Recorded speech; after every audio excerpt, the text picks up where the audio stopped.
Hello everyone, आप सभी का स्वागत है मेरे चैनल जिसका नाम है मिसेस आनंद क्लासेस और मैं हूँ स्मृति। तो लास्ट क्लास हमने नेचुरल रिसोर्सेज के ऊपर पढ़ा था, चैप्टर नंबर 14, और आज हम लास्ट चैप्टर करने जा रहे हैं, chapter number 15, that is improvement in food resources. What means this improvement? Improvement का मतलब क्या होता है? किसी चीज को बेहतर बनाना, ठीक है। तो फूड के जो रिसोर्सेज है, जो हम लोग जहाँ से फूड को पाते हैं, उसको कैसे इम्प्रूव कर सकते हैं। क्यों इम्प्रूव करना है? क्योंकि बहुत सारे रीजंस होते हैं इसको इम्प्रूव करने के। देखिए, इम्प्रूव इसलिए भी किया जाता है कि हमें बेटर हेल्थ केयर चाहिए होता है। ज़्यादा अच्छा फूड होगा तो ज़्यादा लोगों की हेल्थ अच्छी होगी। फूड के कारण भी हेल्थ होता है अच्छा। तो जैसे जितना अच्छा बेटर फूड होगा तो बेटर हेल्थ होगी। हेल्थ इंडिया में बहुत सारे गरीब बच्चे हैं, तो बेटर अगर हमारा इम्प्रूवमेंट हो पाएगा रिसोर्सेज में, तो सारे चीज़ों को हम लोग इम्प्रूव कर सकते हैं। हेल्थ में इम्प्रूवमेंट हो सकता है। और क्या चीज़ में इम्प्रूवमेंट हो सकता है? तो इम्प्रूवमेंट फूड रिसोर्सेज में करने से बहुत ज़्यादा पॉपुलेशन है इंडिया की, तो कम से कम हम लोग ज़्यादा परसेंटेज ऑफ पीपल सिटीजन्स को हम लोग खिला सकते हैं फूड रिसोर्सेज अगर बेटर होगा, ठीक है। तो चलिए आप हम लोग चैप्टर में देखते हैं। देखिए, आप सभी कोई जानते हैं कि हर लिविंग ऑर्गेनिजम्स को फूड चाहिए होता है। फूड में क्या होता है? प्रोटीन्स,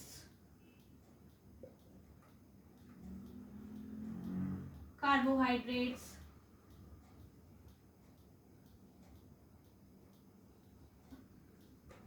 विटामिन, ये सब सारी चीजें हमें चाहिए होती है हमारे बॉडी फंक्शंस को कैरी आउट करने के लिए। विटामिन, प्रोटीन्स, कार्बोहाइड्रेट्स चाहिए होते हैं। कार्बोहाइड्रेट्स में मेनली क्या होता है? एनर्जी गिविंग फूड्स होती हैं, ठीक है, जो हमें एनर्जी देती हैं, ठीक है। कार्बन की परसेंटेज इसमें ज्यादा होती है। विटामिन जो हमें ताकत देते हैं, जैसे विटामिन सी, विटामिन ए, सी, ये सारी चीजें जो होती है। प्रोटीन क्या देता है हमें? सब कुछ देता है। मतलब प्रोटीन में हमें क्या होता है ना, कि हमें बीमारी से लड़ने की ताकत मिलती है, ठीक है। तो हम लोग देखते हैं, India is a very populous country. Our population is more than 1 billion people and is still growing. As food for this population, we will soon need more than a quarter of a billion tons of grain every year. देखिए, India का population बढ़ते जा रहा है, ये सभी कोई जानते हैं। तो चाइना और इंडिया में कंपटीशन चलता है। अब तो चाइना को भी इंडिया पीछे छोड़ रही है। तो इंडिया की पॉपुलेशन बहुत ज़्यादा है, तो उसके अकॉर्डिंग हमें फूड भी चाहिए होता है। बहुत सारे ऐसे पहले रेवोल्यूशंस हुए हैं जिसके बारे में आपने सुना होगा, जैसे ग्रीन रेवोल्यूशन फूड के लिए हुआ था, ठीक है। व्हाइट रेवोल्यूशन, तो ये सारी रेवोल्यूशन में क्या हुआ था? फूड इम्प्रूव किया था, फूड रिसोर्सेज बढ़े थे, फूड में इम्प्रूवमेंट आया था, वैरायटीज आई थी। तो ये सारी चीजें इस रेवोल्यूशन में इन दोनों में हुआ था, ठीक है। तो इसीलिए जो डिमांड है, जो लोगों का डिमांड है फूड के लिए, वो बढ़ता जा रहा है। तो उस डिमांड को फुलफिल करने के लिए जो हमारे रिसोर्सेज है उसे भी इम्प्रूव करना होगा, ठीक है। Efforts to meet the food demand by increasing food production have led to some successes so far. तो ये मैंने आपको बता दिया रेवोल्यूशंस के बारे में। We have also read the white revolution. White revolution किसके लिए था? Which has led to better and more efficient use and as well as availability of milk. ये white revolution milk के लिए था, ठीक है। ये green revolution किसके लिए था? Green revolution food grain production के लिए था, ठीक है, फूड ग्रेन प्रोडक्शन के लिए।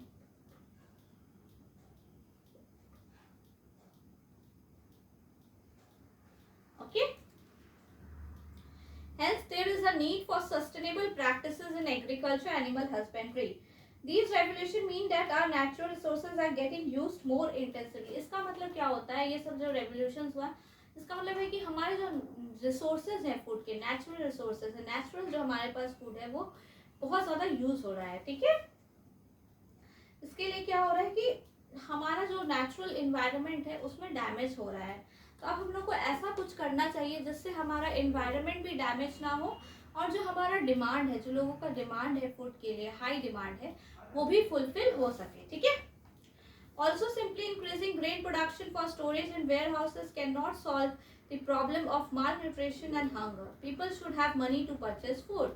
देखिए, खाली फूड हम लोग को रखने से नहीं होगा, फूड खरीदने के लिए पैसे भी होने चाहिए, ठीक है। तो हमारा जो गरीब लोग हैं या फिर जो पुअर सेक्शंस ऑफ सोसाइटी है, तो पैसे नहीं होने के कारण भी फूड नहीं मिलता है, ठीक है।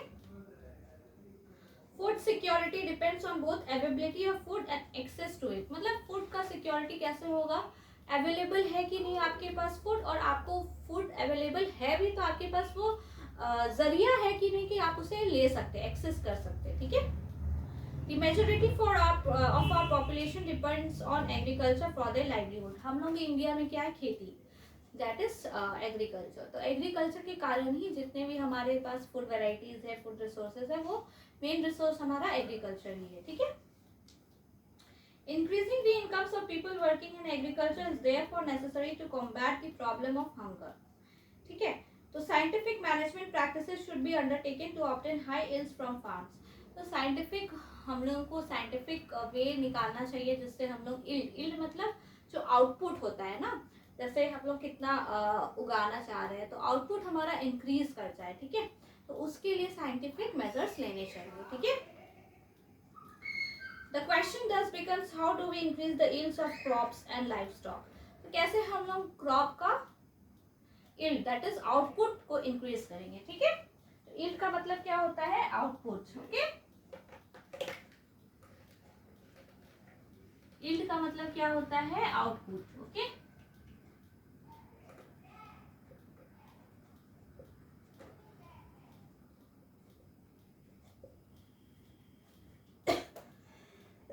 सॉरी।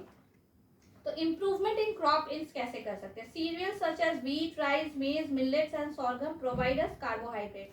तो हमें कार्बोहाइड्रेट कौन प्रोवाइड करता है, व्हीट हुआ, सीरियल्स हुआ, ये सारी चीजें हमें एक्सेट्रा कार्बोहाइड्रेट प्रोवाइड करती है, ठीक है। पल्सेस लाइक ग्राम, मटर, ब्लैक ग्राम, उड़द, मतलब दाल की जो वेराइटीज होती हैं वो हमें प्रोटीन देती है, ठीक है। प्रोटीन कहाँ से मिलता है हमें, वेराइटी ऑफ पल्सेस से मिलता है, ठीक है,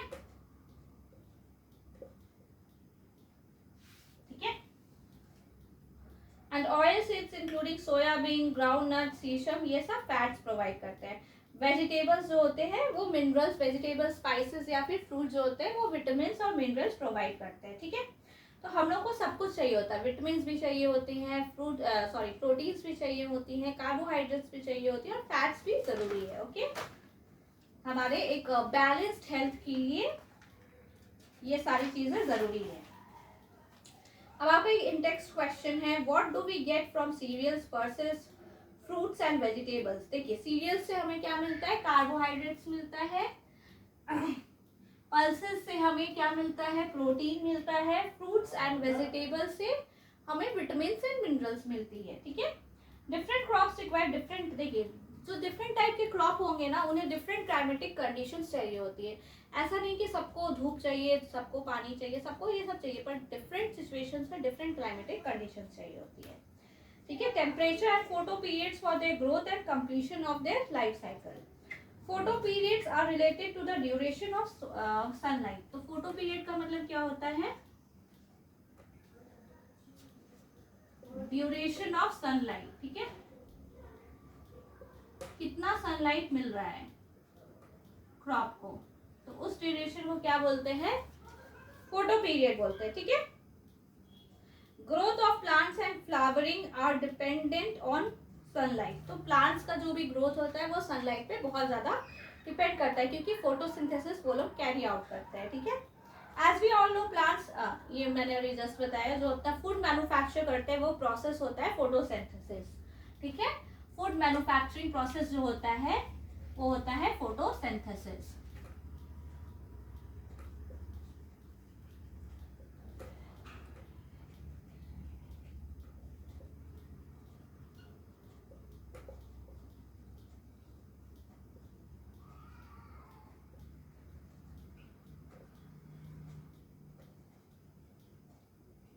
ठीक है, तो होते हैं जिसमें कि क्रॉप्स ग्रो करते हैं, अलग अलग सीजन में अलग अलग क्रॉप्स ग्रो करते हैं. There are some crops which are grown in rainy season. ऐसे कुछ क्रॉप्स होते हैं जो रेनी सीजन में करते हैं, उन्हें क्या बोलते हैं हिंदी में? खारिफ सीजन बोलते हैं. जो कि स्टार्ट होता है, खारिफ सीजन आपका कब स्टार्ट होता है? जून टू अक्टूबर. ठीक है, जून से अक्टूबर में खारिफ सीजन होता है. ठीक है.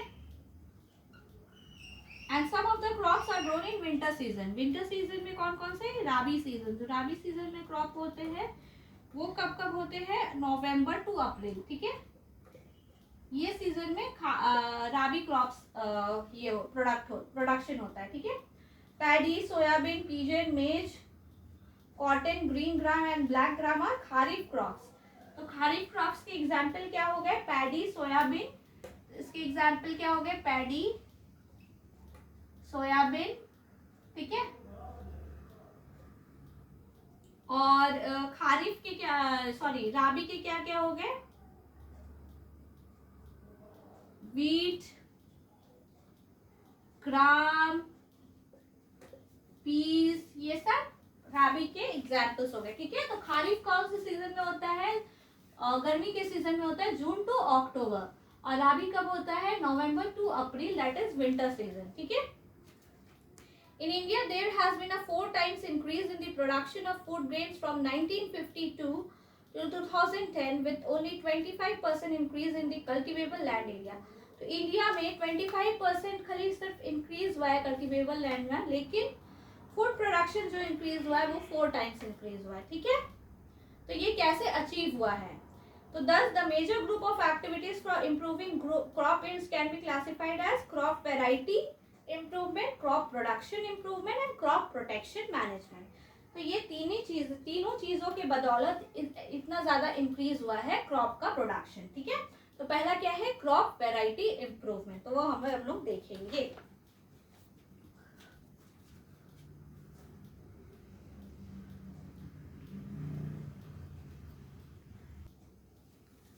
तो क्रॉप वेराइटी इम्प्रूवमेंट में क्या आएगा? तो पहला है हमारा क्रॉप वेराइटी इम्प्रूवमेंट.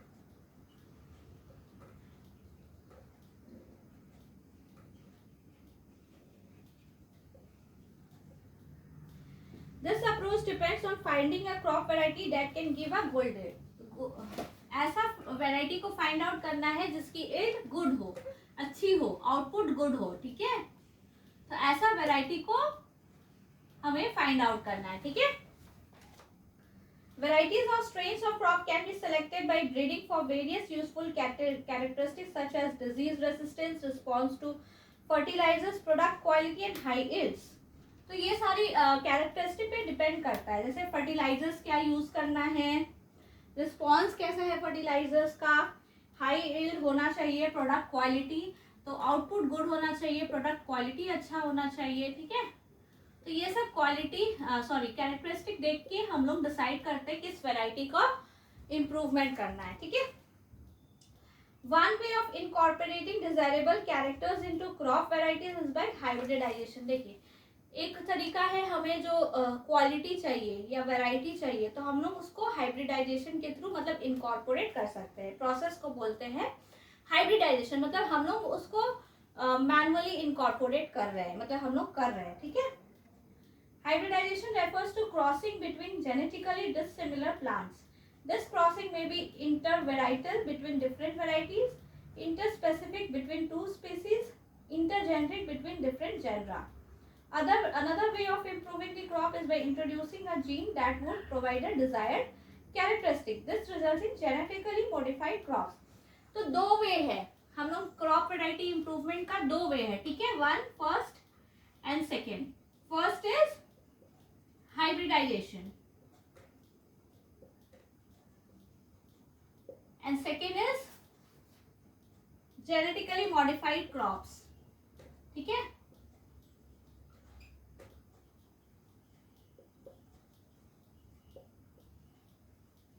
ये दो वे में हम लोग इम्प्रूव करते हैं. तो हाइब्रिडाइजेशन में क्या हुआ, अभी मैंने जस्ट बताया, हम लोग मिक्स करते हैं. मिक्स कैसे करते हैं? डिफरेंट वेराइटीज का मिक्स करते हैं, डिफरेंट वेराइटीज या फिर डिफरेंट स्पीसीज के क्रॉप्स को मिक्स करते हैं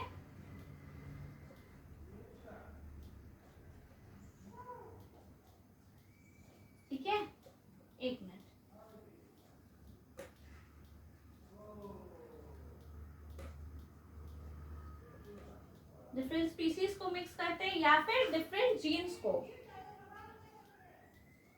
डिफरेंट जेनरा को मिक्स करते हैं, ठीक है।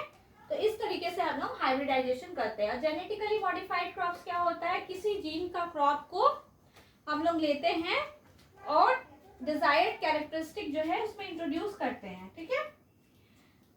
ऐसा जीन लेते हैं जो कि हमें डिजायर्ड कैरेक्टरिस्टिक है जो हमारा वो आ जाए, तो वैसा जीन हम लोग लेते हैं, ठीक है। तो इसको क्या बोलते हैं, जेनेटिकली मॉडिफाइड क्रॉप्स बोलते हैं। हम लोग जीन्स ऐसे क्रॉप से लेते हैं जिनमें हमें जो कैरेक्टरिस्टिक चाहिए वो मिल जाए, ठीक है।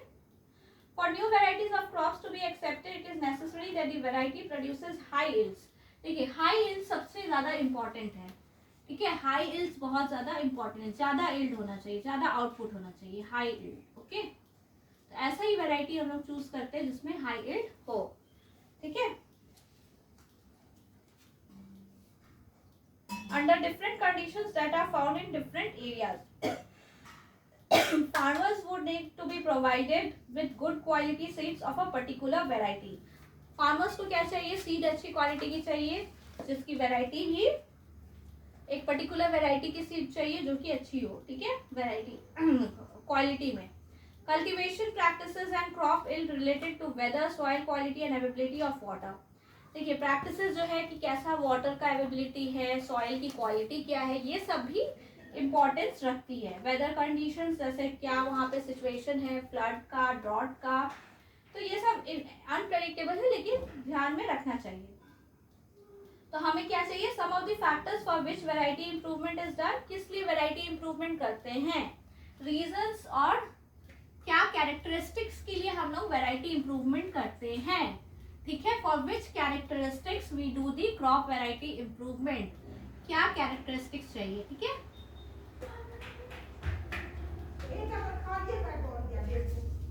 पहला हायर यील्ड चाहिए, हायर आउटपुट चाहिए, यील्ड का मतलब आउटपुट होता है, हायर यील्ड, ठीक है।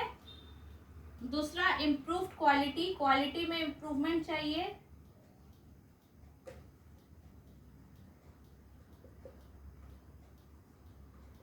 बायोटिक एंड एबायोटिक रेजिस्टेंस, ये क्यों चाहिए होता है, कोई मुझे बता सकते हैं क्या?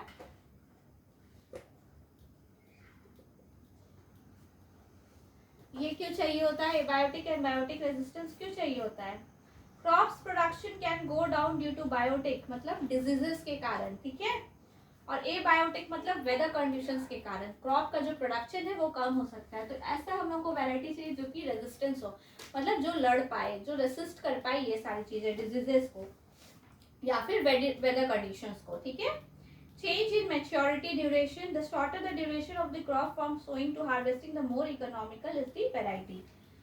मतलब कि जितना उनका प्रोडक्शन में जो साइकिल होता है ना, जब हम लोग सीड लगाए और जब हम लोग उसको हार्वेस्ट किए, वो जितना ड्यूरेशन कम होगा उतना इकोनॉमिकल भी होगा और वो हम लोग के लिए फायदा होगा, ठीक है। तो चेंज इन मैच्योरिटी ड्यूरेशन भी चाहिए होता है हमें, कम शॉर्टर पीरियड में चाहिए होता है चेंज इन मैच्योरिटी ड्यूरेशन, ठीक है।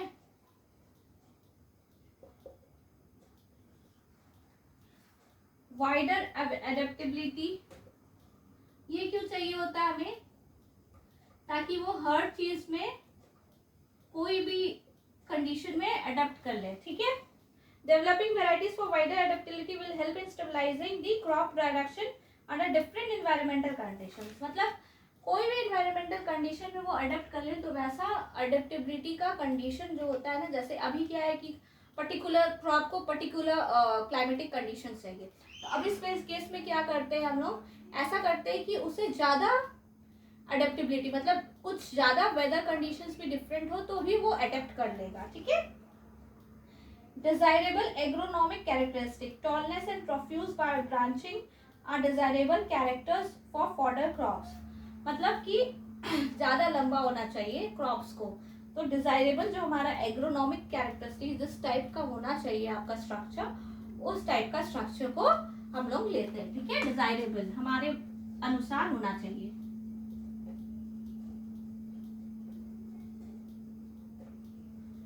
Agronomic characteristic. ठीक है, तो अब हम लोग पहुंच गए हैं आपका इंटेक्स क्वेश्चंस में। इंटेक्स क्वेश्चंस करने से पहले मैं आप सभी से एक बहुत इंपॉर्टेंट डिस्कशन करना चाहूंगी। मैं देख रही हूँ कि आप मेरे चैनल को बिल्कुल सब्सक्राइब नहीं कर रहे हैं, शेयर नहीं कर रहे हैं अपने फ्रेंड्स के साथ। तो क्यों ऐसा आप सभी कर रहे हैं? काइंडली शेयर कीजिए, काइंडली सब्सक्राइब कीजिए मेरे चैनल को। मैं आपको अच्छे से अच्छी इन्फॉर्मेशन दे रही हूँ, अच्छे से पढ़ा रही हूँ, आपको एक्सप्लेन कर रही हूँ। तो अगर आपको अच्छी लगी तो क्यों सब्सक्राइब करने में आप लोग पीछे हट रहे हैं? तो students kindly subscribe to my channel Mrs Anand classes. ठीक है, चलिए मैं आगे बढ़ती हूँ। तो इंटेक्स क्वेश्चंस में क्या है? Sorry, how do biotic and abiotic factors affect crop production? देखिए, biotic factors are the diseases. ये क्यों अफेक्ट करेंगे? क्योंकि अगर डिजीज होगा तो यील्ड कम होगा, क्वालिटी खराब होगी, तो ऐसा क्रॉप हमें नहीं चाहिए। ठीक है, तो इसीलिए बायोटिक फैक्टर्स बहुत ज्यादा ही अफेक्ट करता है। और abiotic factors are the conditions, जैसे अगर हमारा ड्रॉट आ गया, फ्लड आ गया, हीट हो गया, तो ये सारे सिचुएशंस में क्रॉप पे स्ट्रेस आता है, तो ये सारे सिचुएशंस को अफेक्ट करता है। ठीक है, what are the desirable agronomic characteristics of crop improvements? तो अभी जस्ट हमने पढ़ा, तो काइंडली आप उसको रेफर कर लीजिए। तो क्रॉप प्रोडक्शन मैनेजमेंट अब हम लोग आगे देखते हैं। तो कैसे हम लोग प्रोडक्शन को, क्रॉप के प्रोडक्शन को मैनेज कर सकते हैं एफिशिएंटली, इकोनॉमिकली बोथ। ओके, अभी हम लोग देखते हैं।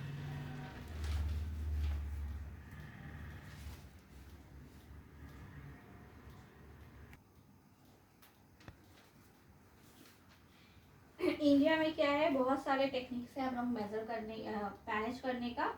तो एक है न्यूट्रिएंट मैनेजमेंट। जो पहला पार्ट है हमारा वो है न्यूट्रिएंट मैनेजमेंट। देखिए, इसमें देखते हैं, in short it is the money और the financial conditions that allow farmers to take up different farming practices and agriculture technologies. There is a correlation between higher inputs and yields. Thus, the farmers' purchasing capacity for inputs decide cropping system and production practices. देखिए, India में क्या होता है कि farmers की जितनी capacity होती है इनपुट लेने की, प्रैक्टिसेस की, जो भी फार्मिंग प्रैक्टिसेस है वो किस टाइप से, वो मनी पे डिपेंड करता है। ठीक है, तो इसीलिए जो प्रैक्टिसेस है उसके आउटपुट भी उसी अकॉर्डिंग होगा। तो न्यूट्रिएंट, तो इस accordingly different types of production practices होती हैं। तो production practices can be at different level. बहुत सारे लेवल्स होते हैं जिसमें प्रोडक्शन प्रैक्टिसेस होती हैं, जिसमें हम लोग मान सकते हैं कि 3 लेवल, जिसमें कि बिल्कुल पैसा नहीं लगता है उस टाइप के प्रैक्टिसेस, जिसमें लो कॉस्ट लगता है, या फिर जिसमें हायर कॉस्ट लगता है। ठीक है, फार्मिंग प्रैक्टिसेस मनी के ऊपर डिफाइन किया गया है। ठीक है, डिपेंडिंग ऑन मनी ये डिसाइड है। हाँ,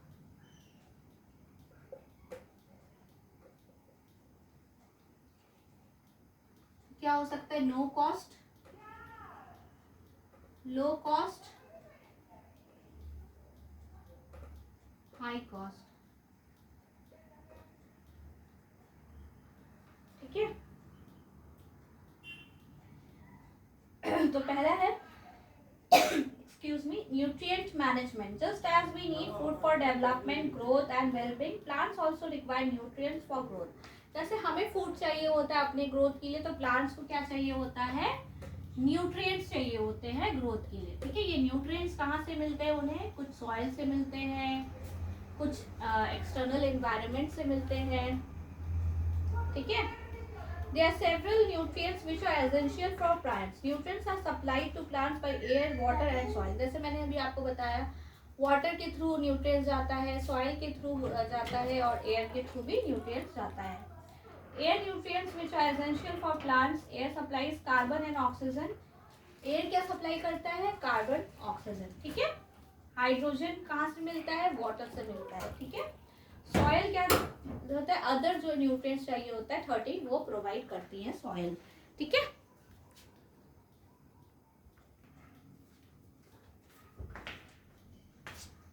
ठीक है, तो प्लांट को क्या क्या चाहिए होता है? न्यूट्रिएंट्स चाहिए होता है। तो न्यूट्रिएंट्स कहाँ से मिलता है इन्हें? 3 जगह है जहाँ से न्यूट्रिएंट्स मिलता है। ठीक है, एयर, वाटर और सॉइल, 3 जगह से न्यूट्रिएंट्स मिलता है। ठीक है, तो एयर से क्या क्या मिलता है? ऑक्सीजन, कार्बन, ठीक है, वाटर से हाइड्रोजन, और सॉइल से जो 13 अदर न्यूट्रिएंट्स जो चाहिए होते हैं वो सॉइल से मिलते हैं, ठीक है। Amongst these, some are required in large quantities and other are referred to as macronutrients. The other nutrients are used by plants in small quantities and therefore called micronutrients. तो इसमें से जो कुछ न्यूट्रिएंट्स है जो प्लांट्स को larger quantity में चाहिए, मतलब बहुत ज़्यादा चाहिए हो, तो उसे मैक्रो बोलते हैं। मैक्रो मतलब ज़्यादा, ठीक है, लार्ज क्वांटिटी, तो उसे मैक्रो न्यूट्रिएंट्स बोलते हैं। और जिन्हें जो न्यूट्रिएंट्स उन्हें स्मॉल क्वांटिटीज मतलब कम मात्रा में चाहिए होते, कम क्वांटिटी में, उसको माइक्रो बोलते हैं। माइक्रो का मतलब स्मॉल होता है, ठीक है, उसे माइक्रो न्यूट्रिएंट्स बोलते हैं। मैक्रो मतलब ज्यादा, माइक्रो मतलब कम। सबको क्लियर हो गया? चलिए हम लोग आगे देखते हैं। डेफिशिएंसी ऑफ दीज न्यूट्रिएंट्स, अगर ये न्यूट्रिएंट्स का कम होगा, डेफिशिएंसी मतलब उन्हें नहीं मिलेगा ये सारे न्यूट्रिएंट्स, तो उनका ग्रोथ में बहुत प्रॉब्लम होता है, ठीक है। Affects physiological processes in plants including reproduction, growth and susceptibility to diseases, मतलब उन्हें उनके पास ताकत नहीं होता है डिजीज से लड़ने का, उनका रिप्रोडक्शन वीक हो जाता है, ठीक है, ग्रोथ भी बहुत ज्यादा मैटर करता है। तो इंक्रीज करने के लिए इल्ड हमें ये सारी चीजें न्यूट्रिएंट्स का भी बहुत ज्यादा ध्यान रखना पड़ेगा, ठीक है। What are macronutrients and why are they called macronutrients? Macronutrients क्या होता है? मैक्रोन्यूट्रिएंट्स होते हैं जो लार्ज क्वांटिटीज में प्लांट को चाहिए होते हैं। फॉर एग्जांपल नाइट्रोजन, इसमें क्या एग्जांपल आ जाएगा? नाइट्रोजन, फॉस्फोरस,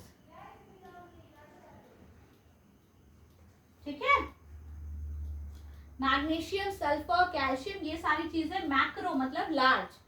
और माइक्रो में क्या क्या आ जाएगा? आयरन, मैंगनीज, ठीक है, कॉपर, मॉलिब्डेनम और क्लोरीन, ठीक है। अब हम लोग देखते हैं मैन्योर। मैन्योर क्या चीज होती है?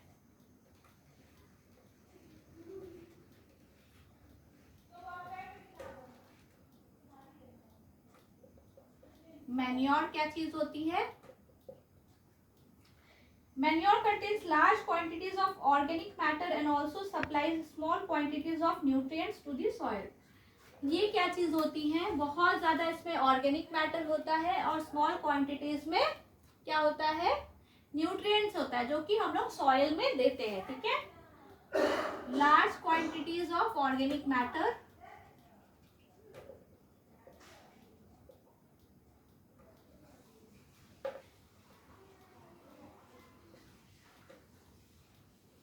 ऑर्गेनिक मैटर जो होती है लार्ज क्वांटिटीज में होती है और स्मॉल क्वांटिटीज में क्या होती है?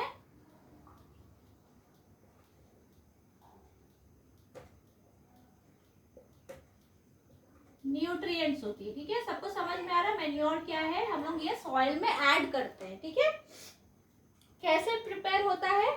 जो डिकम्पोजिशन मतलब कि जो एक्सक्रीटा मतलब जो कि जो वेस्ट प्रोडक्ट होते हैं, जैसे हम लोग एक्सक्रीट करते हैं ह्यूमन बींग्स, तो वैसे जो ऑर्गेनिजम्स का एक्सक्रीटा होता है, एनिमल या फिर प्लांट का एक्सक्रीटा होता है, वो जब डिकम्पोज मतलब वो जब क्या बोल सकते हैं उसको हिंदी में, खराब हो जाते हैं, गल जाते हैं, या फिर वो पार्ट बाय पार्ट टूट जाते हैं, छोटे टुकड़ों में बढ़ जाते हैं, डिकम्पोज हो जाते हैं, ठीक है, तब जाके ये मैन्योर बनता है। The bulk of organic matter in manure helps in improving the soil structure. तो ये ऑर्गेनिक मैटर क्या करता है?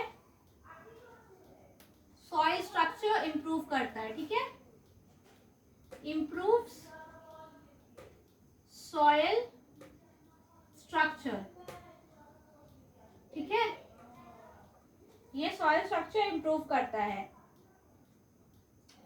और क्या करता है? This involves increasing the water holding capacity in Sandy soils, improves water holding capacity of soil, improves water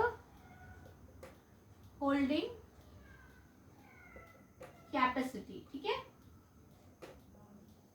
और क्या करता है? In clayey soils, the large quantity of organic matter help in drainage and in avoiding water logging, ठीक है।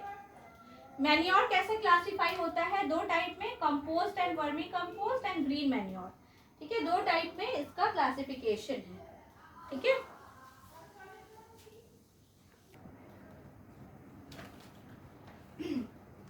तो हम लोग classify कैसे करेंगे? मैन्योर को दो पार्ट में करेंगे। ठीक है, पहला हो गया आपका ग्रीन मैन्योर। तो ग्रीन मैन्योर क्या होता है? बेसिकली जो प्लांट एक्सक्रीटा से बनता है। ठीक है, prior to the sowing of the crop seeds some plants like sun, hemp and gourd are grown and then mulched by plowing them into the soil. These green plants thus turn into green manure which helps in enriching the soil with nitrogen and phosphorus. तो क्या होता है, कुछ plant जैसे hemp और गौर, hemp और गौर एक type के प्लांट है जिसे पहले डाल दिया जाता है। ठीक है, पहले डाल दिया जाता है फील्ड में और उसके बाद फिर उसमें प्लॉ करके फिर आपका जो भी सोइंग का काम है, सीड लगाने का काम है, वो शुरू किया जाता है। तो ये ग्रीन मैन्योर का काम करती है। अब क्या हो गया दूसरा part? Compost and vermicompost. Compost और vermi compost.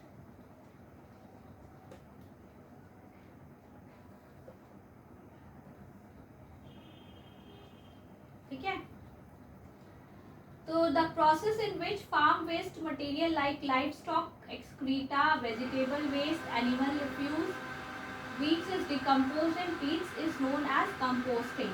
The compost is rich in organic matter and nutrients. Compost is then prepared by using earthworms to hasten the process of decomposition of plant and animal refuse. This is called vermi compost. देखिए compost क्या है? compost हो गया आपका जो होता है ना excreta of animals and plants.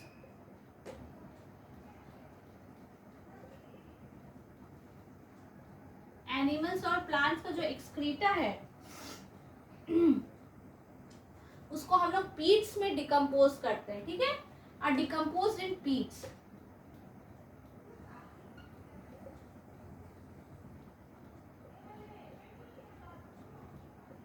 तो इसे क्या बोलते हैं? कंपोस्ट बोलते हैं। ठीक है, अगर इनका जो डिकम्पोजिशन है उसको हम लोग फास्ट कर सकते हैं। ठीक है, फास्ट कैसे करेंगे?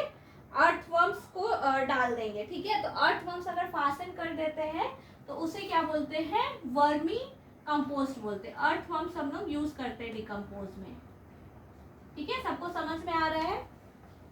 ओके, तो अब हम लोग फर्टिलाइजर्स देखते हैं। फर्टिलाइजर्स क्या होते हैं? ठीक है, फर्टिलाइजर्स और आर्टिफिशियल जो हम लोग न्यूट्रिएंट प्रोड्यूस करते हैं उसे फर्टिलाइजर्स बोलते हैं।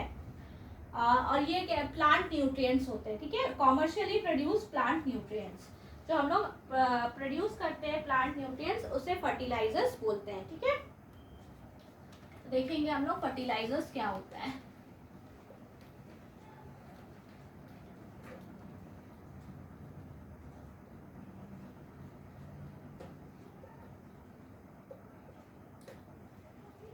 कॉमर्शियली प्रोड्यूस जो होता है ना,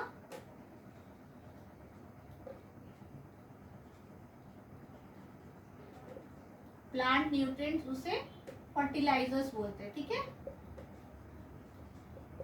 ओके, सबको क्लियर हो गया? तो फर्टिलाइजर्स क्या सप्लाई करते हैं? फर्टिलाइजर्स हमें क्या क्या देते हैं? देखिए, नाइट्रोजन देते हैं, phosphorus and potassium. Nitrogen, phosphorus and potassium. ठीक है,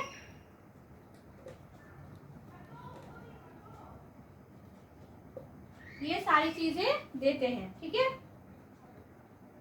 they are used to ensure good vegetative growth. मतलब जो आपके ग्रोथ है वेजिटेबल्स का, जैसे लीव्स हुआ, ब्रांचेस हुआ, फ्लावर्स हुआ, तो ये अच्छा ग्रोथ दे, हेल्दी प्लांट्स को ग्रो करे। Fertilisers are a factor in the higher yields of high cost farming. High cost farming में ये हाई यील्ड का एक फैक्टर फर्टिलाइजर्स भी होता है। ठीक है,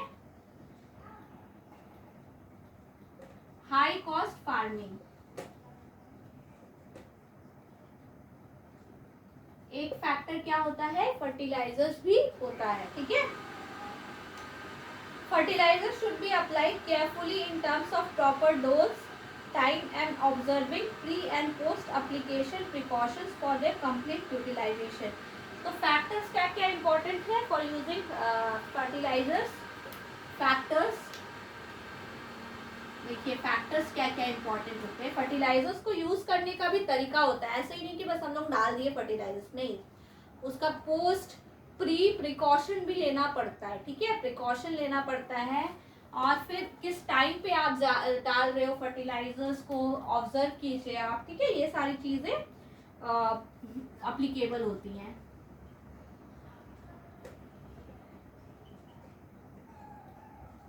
फैक्टर्स, ठीक है, क्या क्या फैक्टर्स होती हैं। पहला, प्रॉपर डोज देना है, जितना चाहिए उतना डोज देना है। डॉक्टर हमें कैसे बोलते हैं, अगर आपको ठीक होना है जल्द से जल्द तो आपको प्रॉपर प्रेस्क्रिप्शन में जो डोज डिफाइन किया गया है वो डोज लेना पड़ेगा। तो प्रॉपर डोज, ठीक है, प्रॉपर डोज लेना होगा। टाइम, टाइम जिस टाइम पे देना होगा वही टाइम। ऑब्जर्वेशन, ठीक है,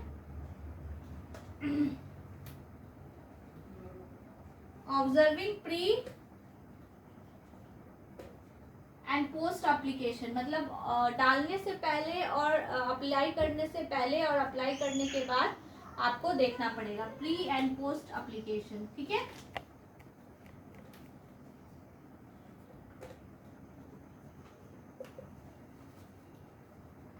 Also we have seen in the previous chapter, continuous use of fertilizers in an area can destroy soil fertility because the organic matter in the soil is not replenished and microorganisms in the soil are harmed by the fertilizers used.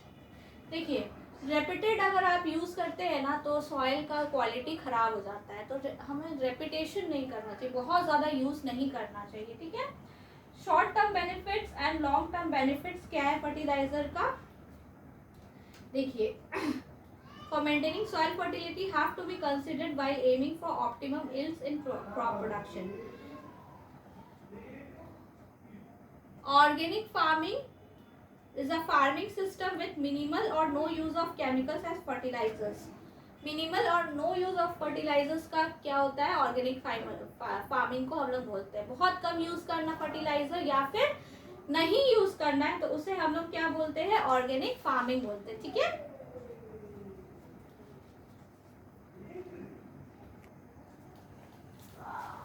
तो organic farming क्या होता है, organic farming जिसमें हम लोग बहुत कम fertilisers use करते हैं या फिर नहीं यूज करते हैं, उसे we call it organic farming, ठीक है। नो यूज ऑफ केमिकल्स, सिर्फ फर्टिलाइजर्स नहीं, पेस्टिसाइड्स हुआ, हर्बिसाइड्स हुआ, ये सारी चीजें यूज नहीं करते हैं, ठीक है। और उसमें क्या होता है, मैक्सिमम इनपुट ऑफ हम लोग क्या देते हैं, ऑर्गेनिक मैटर देते हैं या फिर रिसाइकल्ड मैन्योर्स देते हैं, रिसाइकल्ड मैटर देते हैं, ठीक है। वेस्टेज देते हैं, क्या चीज वेस्टेज देते हैं, फार्म वेस्टेज देते हैं, ठीक है। तो ऑर्गेनिक फार्मिंग एक बहुत इंपॉर्टेंट रोल प्ले करता है आज का हमारा सिस्टम में, क्रॉप हार्वेस्टिंग सिस्टम में, या फार्मिंग प्रैक्टिसेस बोल सकते हैं आप, ठीक है। तो हम लोग ये क्या करते हैं, मिनिमल, बहुत कम या फिर नो यूज, क्या चीज का, पेस्टिसाइड्स हुआ, केमिकल्स का बहुत कम यूज करते हैं, और ज्यादा क्या यूज करते हैं, maximise usage of farming wastage. Farming waste में क्या आता है,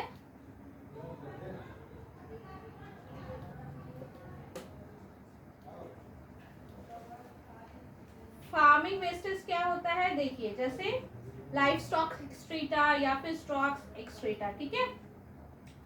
use of bio agent such as culture of blue green algae in preparation of bio fertilisers, neem leaves या फिर turmeric specifically in grain storage as bio pesticides, ठीक है। This cropping systems are beneficial in insect, pest and weed control besides providing nutrients, ठीक है। अब हम लोग का क्या आ गया, थर्ड पार्ट, इरिगेशन। इरिगेशन में क्या है, most agriculture in India is rain fed, that is the success of crops in most areas is dependent on timely monsoon and sufficient rainfall spread through most of the growing season. देखिए हमारा जो agriculture है India में वो जो हमारा rain होता है, बारिश होती है, उस पर बहुत ज़्यादा डिपेंड करता है। ठीक है, तो हमारा जो मानसून सीजन होता है इसीलिए इंडिया में बहुत ज़्यादा ही इम्पोर्टेंट प्ले रोल करता है। ठीक है, रोल प्ले करता है।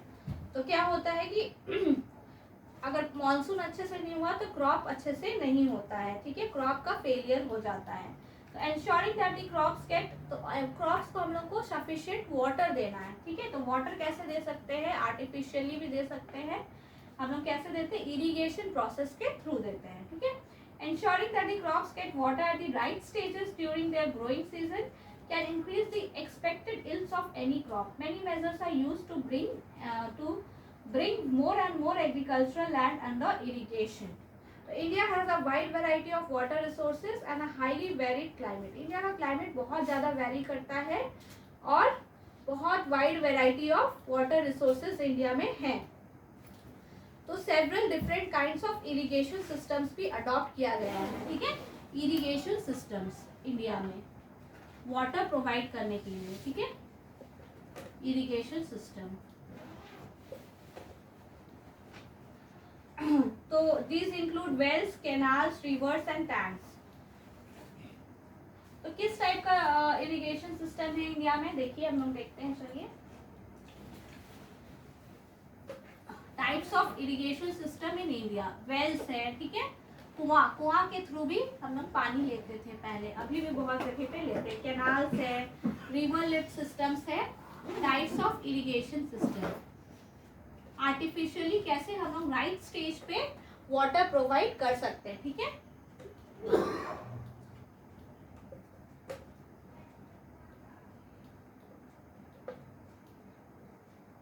पहला क्या है, वेल्स, दूसरा canals. This is usually an elaborate and extensive irrigation system, बहुत ज़्यादा बड़ा इरिगेशन सिस्टम है। इसमें क्या होता है, कैनाल्स जो होते हैं ना वो रिवर से वाटर लेते हैं। ठीक है, तो main canal is divided to branch canals having further distributaries to irrigate fields. देखिए एक मेन कैनाल होता है, ये मेन कैनाल हो गया। यहाँ कहाँ से वाटर आता है, यहाँ रिवर से आता है। ठीक है, रिवर से यहाँ वाटर आता है। अब ये जो है ये डिफरेंट डिस्ट्रीब्यूशन सिस्टम है, यहाँ पे ये डिफरेंट टाइप से डिस्ट्रीब्यूट हो जाती है। ठीक है, तो अब इनका भी फर्दर डिस्ट्रीब्यूशन है जो कि फील्ड्स में जाते हैं। ठीक है, इस टाइप से ये डिस्ट्रीब्यूशन सिस्टम होता है। अब क्या है, थर्ड, रिवर लिफ्ट सिस्टम। तो रिवर लिफ्ट सिस्टम में क्या होता है,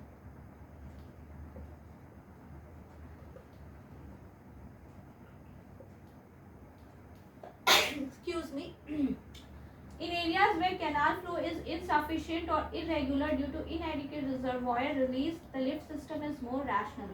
Water is directly drawn from the rivers for supplementing irrigation in areas close to rivers. River lift system में क्या होता है कि जहाँ पे हमारा रिजर्वायर की कमी होती है या फिर बहुत ज़्यादा लैंड नहीं है जिसमें हम लोग अलग अलग कैनाल बैठा सके और वहाँ से फिर हम लोग फील्ड को सप्लाई कर सके वाटर, तो रिवर लिफ्ट सिस्टम का हम लोग यूज़ करते हैं। इसमें क्या होता है, डायरेक्टली जो रिवर से है वो वाटर हम लोग लिफ्ट करके फील्ड में देते हैं, एग्रीकल्चर फील्ड में डालते हैं। ठीक है, tanks, these are small storage reservoir which intercept and store the run off of smaller catchment areas. तो ये जो टैंक्स होते हैं वो छोटे एरिया को कवर करते हैं, छोटे रिजर्वायर्स होते हैं, इसमें हम लोग स्मॉल क्वांटिटीज में वाटर स्टोर कर सकते हैं।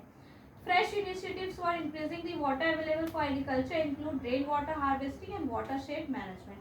तो अब गवर्नमेंट या फिर हमारा सोच बदल रहा है, तो अब हम लोग क्या करते हैं, रेन वाटर को भी हार्वेस्ट करते हैं, मतलब रेन वाटर को भी हम लोग स्टोर करते हैं और उससे भी इरिगेशन सिस्टम करते हैं। ठीक है, या फिर वाटर शेड मैनेजमेंट भी एक अलग तरीका है। This involves building small check dams which lead to an increase in ground water levels. तो जो डैम्स होते हैं उसमें हम लोग स्टोर करते हैं रेन वाटर हार्वेस्टिंग से, इससे क्या होता है, ग्राउंड लेवल की वाटर इंक्रीज हो जाती है। ठीक है, तो रेन वाटर को क्या करते हैं, फ्लो मतलब इधर उधर फ्लो करने नहीं देते हैं। ठीक है, और सॉइल इरोजन को भी बचाते हैं। तो आज की क्लास में हम लोग इतना ही पढ़ेंगे। नेक्स्ट क्लास में इसका पार्ट 2 आएगा और जिसमें मैं इस चैप्टर को कंप्लीट कर दूंगी। तो नेक्स्ट क्लास में हम लोग क्रॉपिंग पैटर्न और उसके जितना भी आगे चैप्टर में है पार्ट उसको कवर करेंगे। तो अगर आप लोग को अच्छा लग रहा हो मेरा वीडियो तो काइंडली सब्सक्राइब कीजिए मेरे चैनल को और अपने फ्रेंड्स के साथ शेयर कीजिए। Okay, take care everyone, good night.